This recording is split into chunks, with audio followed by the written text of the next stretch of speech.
I want to thank you very much for coming out today. The topic I'm going to speak about today is a little off the beaten path for defenders, but it's very near to my heart, and so I wanted to talk to every one of you about it. It's sort of about the culture war, what's been going on in the culture between the Christian worldview and what I would call this kind of maybe atheistic or secularist view. This isn't just practiced by atheists. Oprah Winfrey is a strong believer in this kind of secularist worldview. To take the Christian worldview, views on homosexuality and abortion, for example, out of the public sphere and replace it with these kinds of values that say Sweden, for example. Is this rubbing wrong against? You got it? Cool. All right. So basically, we start out here. The United States culture today is quite a bit different than it was even a generation ago. Intellectualism. Is my microphone not working or what? Okay. Okay.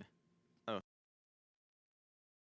Is equated with unbelief in the Christian worldview. Oh, and by the way, if you don't have a handout, Marion over there, the lovely Marion, is ready to give you one. So just raise your hand if you need a handout, and she'll come around to you. So if you look at like the different Brainiac programs that you find on, let's say, television, things like the Discovery Channel or The Big Think or Bill Nye the Science Guy, National Geographic and the like, they're all very secular in their worldview. When you see something like the Discovery Channel and it has something on Jesus, odds are it's very, very much going to contradict the evangelical Christian worldview. Usually they favor very, let's say, John Dominic Crossan's view of Jesus, or say Reza Aslan, this one Muslim guy who had this view of Jesus. Usually they'll favor that over any sort of traditionalist or evangelical worldview. And the problem is, as our education goes, so do our ideologies. Because Darwinian biology, the view of infects every way that America would view life. One of the worst changes in this is America's social ethics. Oh man! All right, I'll just talk into the microphone. Actually, we could use a mic stand as well, but I can hold it here. I don't need two hands to talk here. So basically, the sexual ethics have just massively changed, even in the last generation. Even a generation, say 50 years ago, the idea was that sex, marriage, and procreation were one single package, right? It's like they're all linked together. And the sexual revolution seeks to separate all of these into separate decisions and separate categories. And they are pushing very hard. You can see in the news today with things like same-sex marriage. This thing that wasn't even on the radar even 15 years ago is now just being pushed super hard into America. And we have increases, not just that, but also in, let's say, pornography and the hookup culture, no-fault divorce as well, the idea that you can divorce without anyone being at fault or just file for divorce and there you go. That has led to massive increases in the number of children growing up in broken homes, which greatly increases their chances of becoming career criminals. Those who live these fatherless lives are statistically enormously more likely to become criminals for their entire lives. And even as sexually transmitted diseases spread much faster and faster, the sex education programs in our public schools are treating these diseases like it's a rite of passage. I mean, they're for this kind of sexual liberation, and that's really disturbing, and that's because this kind of secularist worldview is just taking over the public education system. And it's not just them. Even people who call themselves evangelicals, like Rob Bell, are favoring this kind of worldview. So it's not like just because we can call ourselves evangelicals that we're protected from this. People are very good at syncretism, at mixing sort of their Christian culture with whatever seems to be popular in the worldview at the time. So it's not enough for us just to retreat into this shell of Christianity. We have to engage this.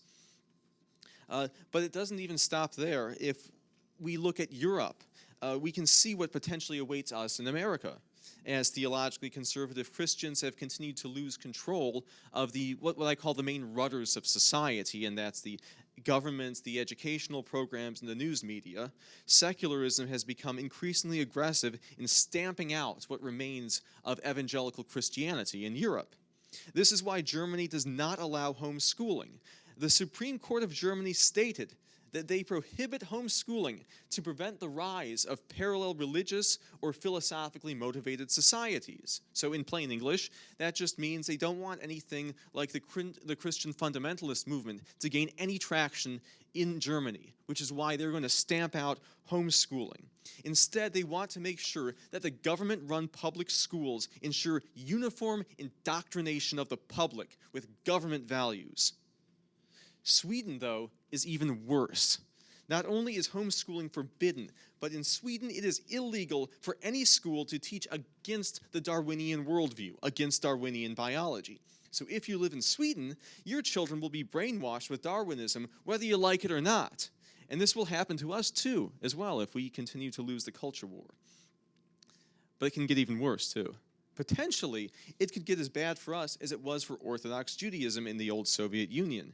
Now, Orthodox rabbinical Judaism historically has been pretty robust. It's survived almost 2,000 years of the most intense persecution by both the church and the Muslim empires, and yet neither has been able to wipe out the religion. So when the Bolsheviks and the Soviets came to power, the Jews said, hey, we've survived 2,000 years of persecution by the church and the Muslims. What can they do to wipe us out? That's a bad question for them to ask. The Bolshevik Revolution came to Russia, and it brought about this all-controlling state.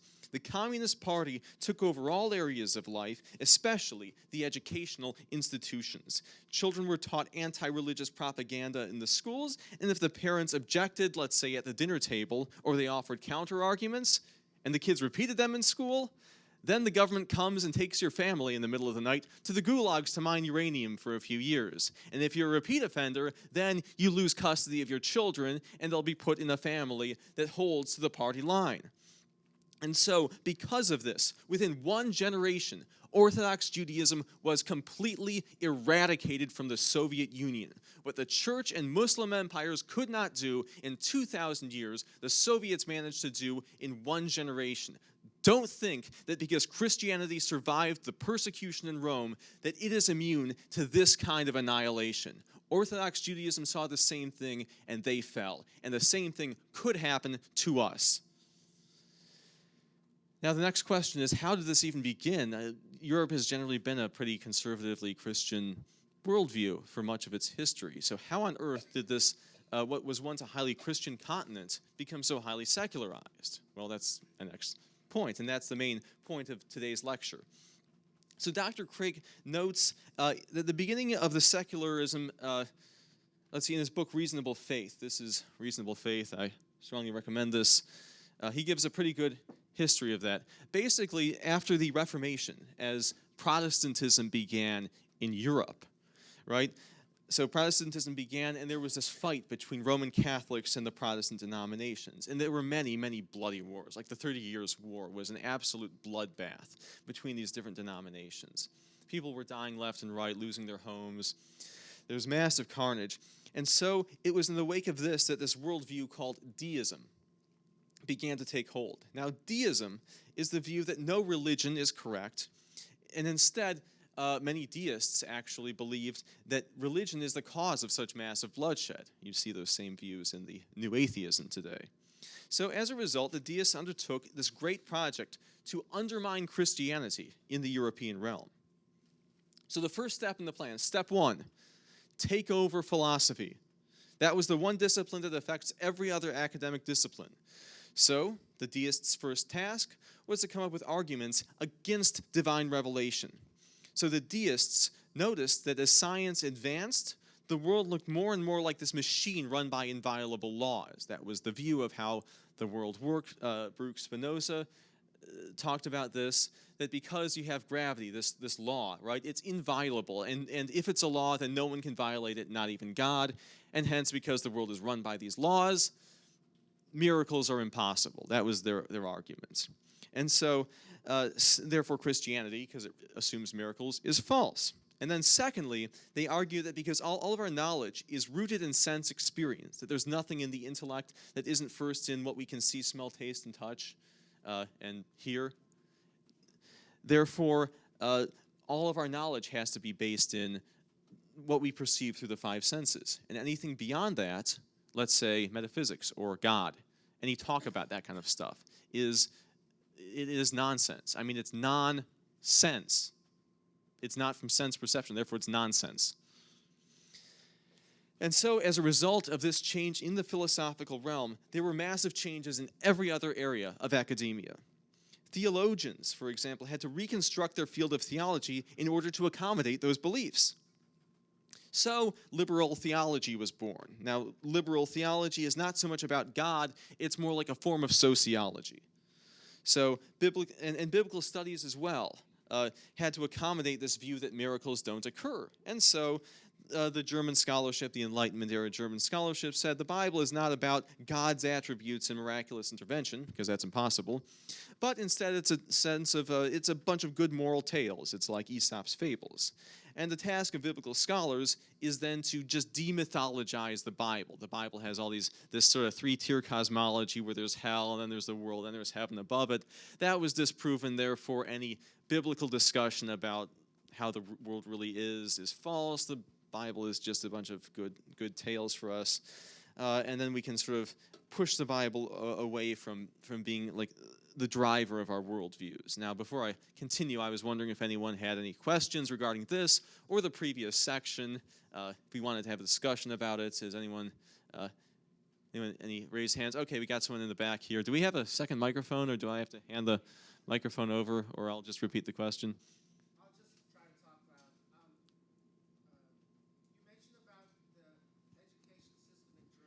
Yes. And I was wondering if the reason they have that policy is to try to prevent ideas that led to Nazism to happen again. Yeah, I haven't studied, let's see, the idea is like, well, maybe Germany is preventing homeschooling to prevent Nazism from rising, but it doesn't really seem like Nazism rose as a result of homeschooling. If you read Mein Kampf, Nazism rose pretty quickly over just the period of a decade, which is not enough time for like the homeschooling to have a massive effect on the policy. It could have other implications, but it doesn't seem like Nazism.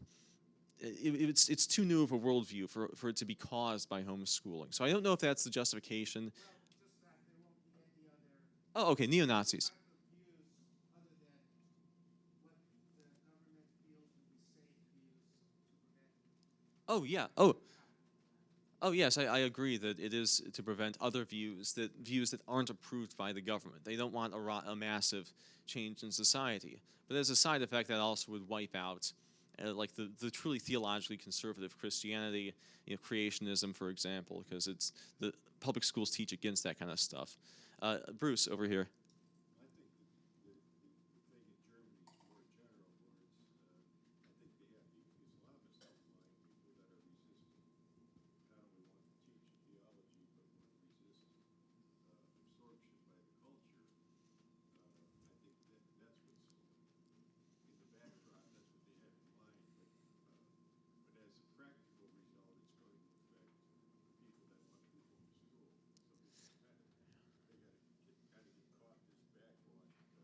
Yeah. So yeah. All right. So let me repeat that so it gets on the record here. Basically, Bruce is saying that it also helps to prevent Islam from staying parallel to the German society, and it helps there be some integration of Muslim immigrants, so we don't have some sort of jihadist revolution in the country. That's sort of had limited success. I mean, from what I've read about it. Over here. How does these laws, I guess, passed in Russia All right. relative to homosexuality and pornography to some extent?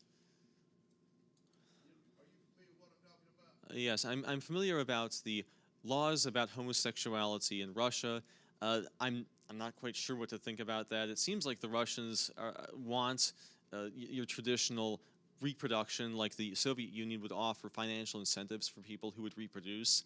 And if you allow this kind of increase in belief in same-sex marriage and homosexuality, that might reduce population growth in that sense. I mean, Russia has always been hostile to homosexuality, but yeah, Russia, like many other countries, has this sort of central government model where the top people force their views on the general public. And that's something we as Christians really don't want. I mean, even if it's us, we don't want us to be at the top and forcing our views on the rest of the public either. So it sort of works both ways. So I think that's everyone. We can continue here with how did this worldview, this attack on evangelical Christianity hit America? Because America was in a very different situation than Europe.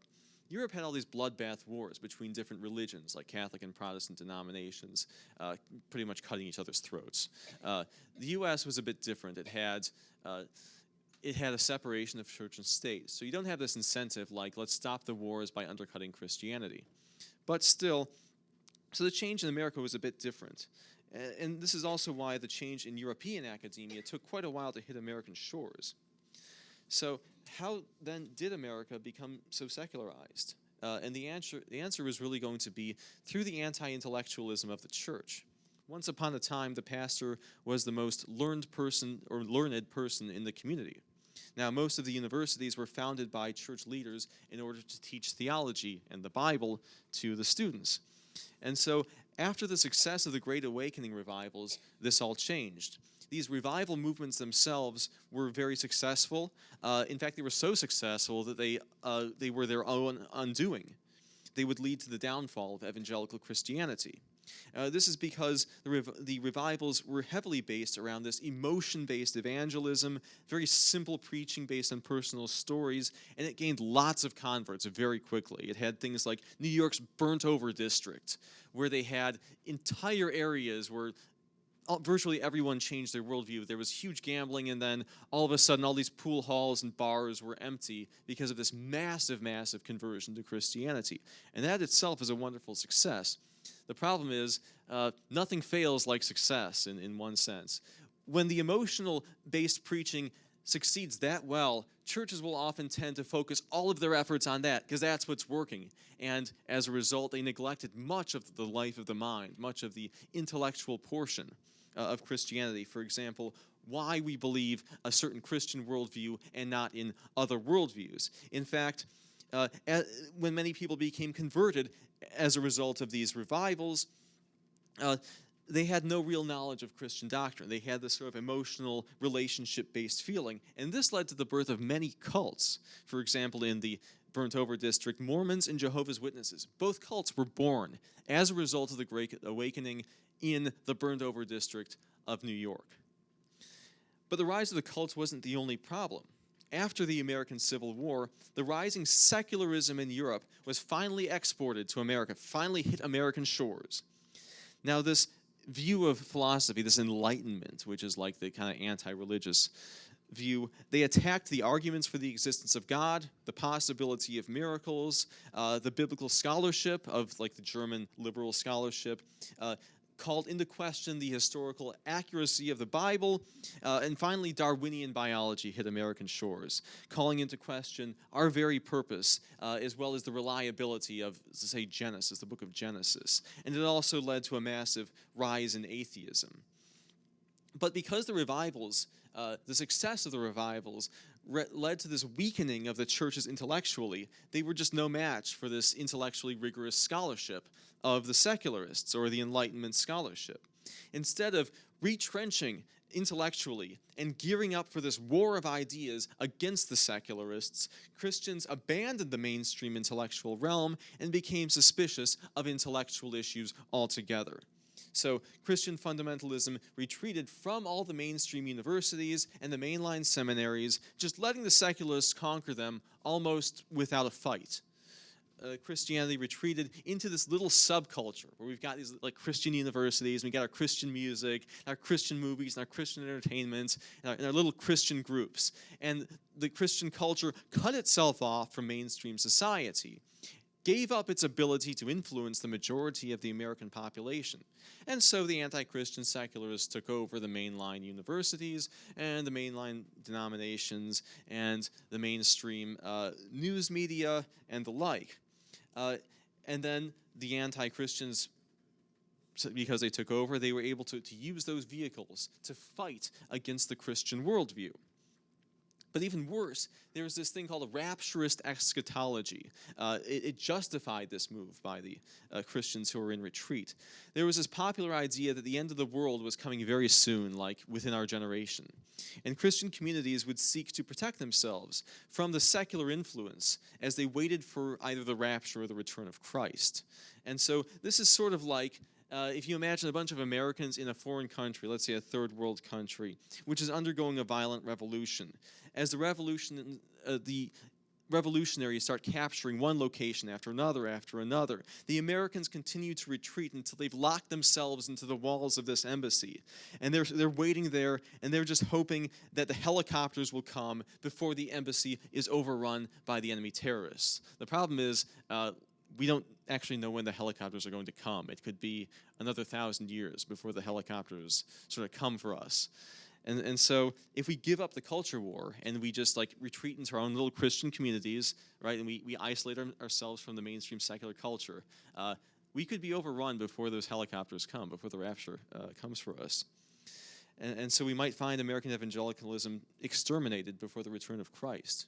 And while the church may be protected from being completely wiped out, the American church has no such guarantee that this is going to be around. Like there were churches in the Islamic areas that were completely obliterated with the rise of Islam. And it could happen in America as well, and we need to guard against that. So, all right, any questions regarding the American section before we get to the height, the Scopes trial? All right, what's next? Yes? I think I may have missed this, the period of time that it started to now. Yes. The Christian, when they started to retreat and spread away. Yes, I would say that all right, the time between when this started in America and now, I would say it started probably around right around the end of the Civil War. That's when all the kind of European secularism started really getting aggressively exported to the United States. And so because we really weren't prepared for it intellectually, we'd gone into this emotion-based revivalism. So all these arguments against the reliability of the Bible hit us. All these arguments for Darwinism hit us. And our counter-arguments aren't all that good because we're weakened from the revivals. And so we just get utterly destroyed. Their arguments beat us. They win out in academia. And now they have that territory which they can start leveraging against us. And you see it all the time in modern universities. I was actually talking to Jeremy earlier this morning. Hold on. Let me get something to drink here.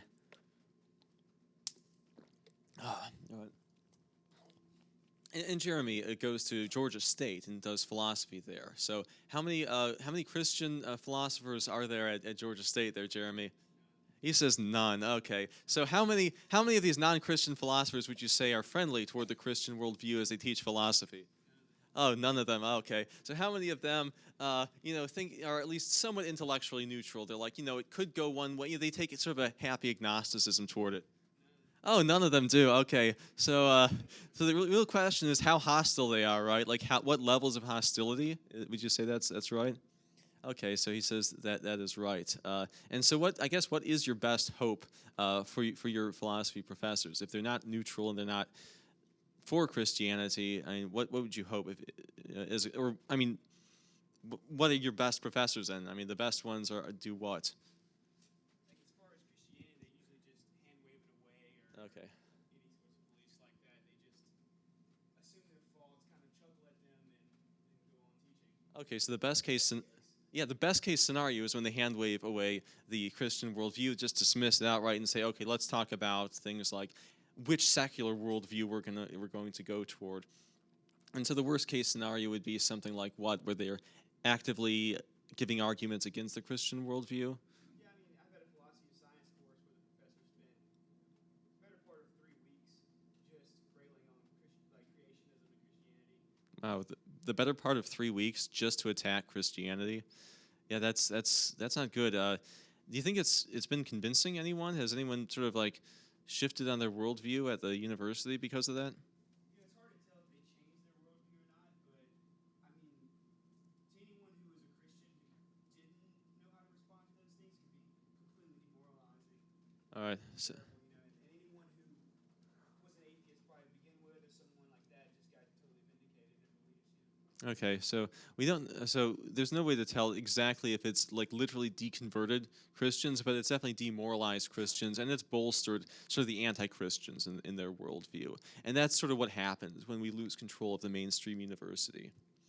And so, and then it got even worse though with the Scopes trial. That's sort of the, in a sense, the low point for Christianity. In the 20th century. The Scopes monkey trial is basically when Darwinism was sweeping through all of academia. Many Christians became very uneasy, and they sought to keep it out of the public schools. However, there were also these forces at work who were determined to force secularism onto the American public, which is basically the purpose of the Scopes monkey trial and why it was such a huge media fest, despite that it was actually a pretty small deal legally. I mean, it ended up with a guy being fined $100. Like that's it. This isn't a murder trial or anything. It's a small deal. But the confrontation happened in the backwoods country of Tennessee. And the press turned it into a national sensation. So, representing the creationists, or the sort of the plaintiff side, was William Jennings Bryan, who was a politician who had little training in the Bible, or biology, or theology, or apologetics. So he was a good politician, and he was just completely unprepared to debate. And on the evolution side was Clarence Darrow, who was New York's top criminal attorney. Here's an example. He tried 100 murder cases. He lost one of them. That's how good this guy was as an attorney. And so Bryan wanted to cross swords with Darrow. He thought he could take the guy on, right? So as a result, he was called near the end of the trial. He was called up to be an expert witness in the Bible, and for I think about 3 hours, I think it was about 3 hours or so, Darrow just completely tore him apart. It was the most humiliating thing for evangelical Christianity, probably in the 20th century. What's ironic is that that cross-examination had no effect on the outcome of the trial, and the judge actually just expunged the whole thing from the record because it was irrelevant. The problem, the whole trial was over whether this guy taught evolution, which was against the law, and they said he did, and therefore he was convicted. And so Bryan could have just said, I won't take the witness stand because this is irrelevant to the trial. But no, Bryan's ego got in his way, and it led to this massive humiliation for the evangelical Christian worldview. And I give this out only as sort of a pointer for any pastor who wants to debate atheists because he wants to boost his ego. If you're not prepared for this, and you're trying to engage atheists in debate, you can do a lot of damage for the Christian worldview. It won't be as extreme as Scopes, but you can do a lot of damage. All right. Might point out that, yes, the media reported it as a massive embarrassment. If you go back and actually read the transcripts, Bryan was not nearly as inept and as naive as he's usually portrayed to be. Okay, so basically the comment is that the idea of Bryan being completely destroyed is a pretty heavy exaggeration by the media. It's sort of like he was beaten, but not nearly that badly, right? He lost, but not a terrible. It wasn't a complete shutout. It's like he had responses, right? He knew some of his stuff, and The responses he gave were much better than if you watch like Inherit the Wind. yeah. They'll say things like, have him say things like, well, the Earth is 6,000 years old. We know this for certain. Oh no. Claimed anything like that. Yeah. He's saying that basically that Inherit the Wind is a gross exaggeration. Like even Wikipedia, and Wikipedia is quite secularist, admits that Inherit the Wind is largely fiction. It's like it has it's loosely based off a true story. And so when it has things like Bryan saying the world is 6,000 years old, no, Bryan was not a young Earth creationist. He was an old Earth creationist. And so, yeah, the popular press, like Inherit the Wind, just is not in any way an accurate view of the trial. But it was still enough of it was enough of a loss. Bryan should never have gone up on the stand in the first place, and that would have blown over. And one of the problems with the aftermath of the trial is that in the past, fundamentalists have been able to sort of, sorry about that, is that before the Scopes trial, the strengths of fundamentalism were in the northeast sections of the United States. Fundamentalism was looked up as this very conservative and businesslike, educated, sophisticated still worldview, because even though Christians had retreated into sort of Christian colleges, they still had a good education. But after the Scopes trial, the image of the evangelicalism and fundamentalism was of these ignorant, dangerous, backwood rednecks, like these people who must at all costs be prevented from gaining any level of political influence. And that's why there's this huge a scare, like when Sarah Palin was running to be vice president, there was this huge frightening thing like, oh, she's a creationist, she's going to be super dangerous, and she's going to bring theocracy on America. It's this crazy sensation. And so it had its roots really in the Scopes trial. And we're still reeling to this day from the effects of it. But interestingly, there was another part of the aftermath that no one expected. And that was that after the trial, fundamentalism grew very rapidly. This is sort of despite the outcome, though, not because of it. Many Bible colleges were founded, and the fundamentalist movement gained a sizable percentage of the United States population. The problem is that the fundamentalism kept its adherents out of the intellectual and public realm, where they could wield real cultural influence over the culture and over the laws and over the voting patterns of the public. So the fundamentalist movement gained huge numbers, but in areas of very little cultural leverage. And this effect endures to this very day. Evangelicals compose about a fifth of the American population. That's a pretty sizable percentage. I mean, some estimates will say it's almost a fourth of the population. Like, that's huge. But we compose way less than 20% of, say, the scientists, or the academics, or philosophers, or the news media, or government leaders. We're such a large chunk of the population, as opposed to, say, secular Jews, who are, I think, under 2% of the population, and yet have won all these Nobel Prizes and have just enormous, enormous media influence and government influence, enormous influence of what the culture thinks and what laws we have to live under. So I just thought we had a question. Was it in this area? Yeah, Steve? I think also, I could support this, but when the fundamentalist movement grew, it grew Yeah. extremely in the young earth creationists. Prior to that, I think it was much heavier.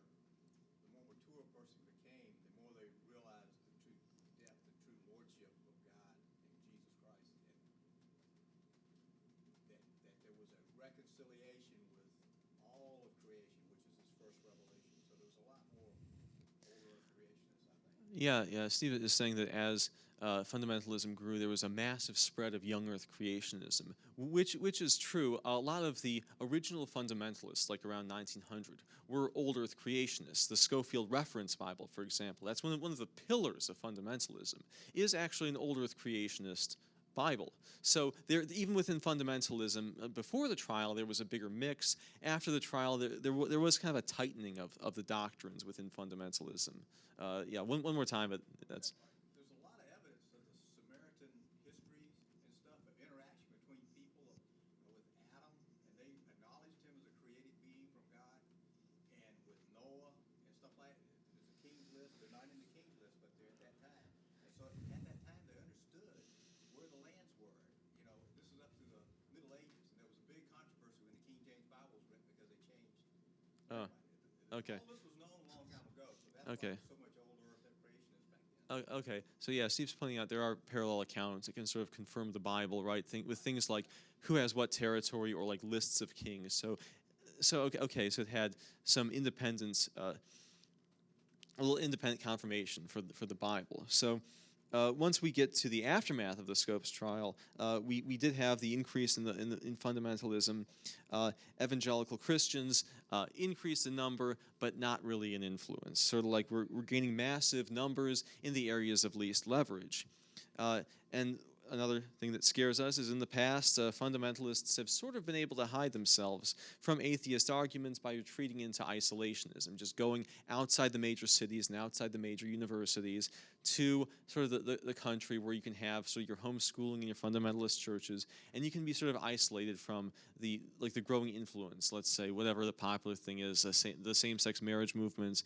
Years ago, it was like Marxism was one of the movements, atheism, secularism, Darwinian biology. But thanks to the internet today, there's really no place to hide.